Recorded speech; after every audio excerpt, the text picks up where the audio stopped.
మీరిచ్చిన హామీలన్నీ ఎందుకు అమలు చేయలేకపోయారో గదానికి ముందు చెప్పండి.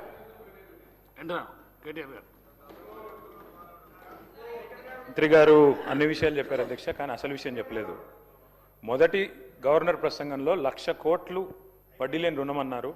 ఇప్పుడు దానికి కట్టుబడి ఉన్నారా లేదా అని అడిగాను అధ్యక్ష. 2,000 కోట్లు బాకీ ఉన్నారు వడ్డీ లేని రుణం, ఇస్తారా లేదని అడిగినా అది చెప్పలే. అన్ని చెప్పింది కానీ అది చెప్పలేదు అధ్యక్ష.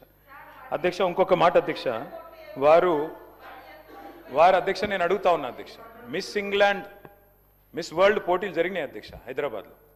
మిస్ ఇంగ్లాండ్ మీలా మ్యాగీ అనే అమ్మాయి ఇక్కడ నుంచి పారిపోయి సన్ మ్యాగజైన్కి ఇంటర్వ్యూ ఇచ్చి అందులో చెప్పింది అధ్యక్ష, అక్కడి నిర్వాహకులు నన్ను ఇబ్బంది పెట్టారు, ఎక్స్ప్లాయిట్ చేశారు, they have sexually exploited me, they have treated me like a prostitute.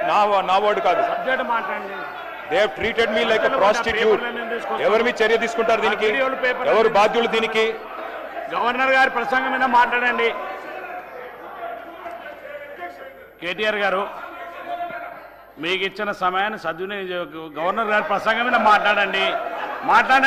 మీరు బయట పేపర్లను తీసుకొస్తాం, మాట్లాడండి. గవర్నర్ గారి ప్రసంగం మాట్లాడండి. స్పీకర్ సార్, గవర్నర్ గారి ప్రసంగంలోదే మాట్లాడుతున్నారు స్పీకర్ గారు. I'm speaking on governors address only. మీరు వినండి. మిస్ వరల్డ్ పోటీలో మాట్లాడండి. మీరు బయట పేపర్ అన్ని కటింగ్ తీసుకొచ్చి మాట్లాడుతూ ఎట్లా? వరల్డ్ పోటీల గురించి చెప్పలేదా గవర్నర్ గారిని? గవర్నర్ గారి ప్రసంగం దాని మీదే మాట్లాడుతున్నా.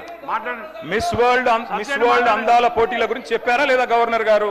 ఈ అమ్మాయి సిట్ వేయండి, స్పెషల్ ఇన్వెస్టిగేషన్ టీం వేయండి, వెంటనే కాన్స్టిట్యూట్ చేయండి. అమ్మాయికి అన్యాయం జరిగింది, దేశం పరువు తీశారు మీరు, భారతదేశం పరువు విదేశాల్లో తీశారు. సిగ్గు మీరు. డిప్యూటీ సీఎం గారు. అధ్యక్ష, మనం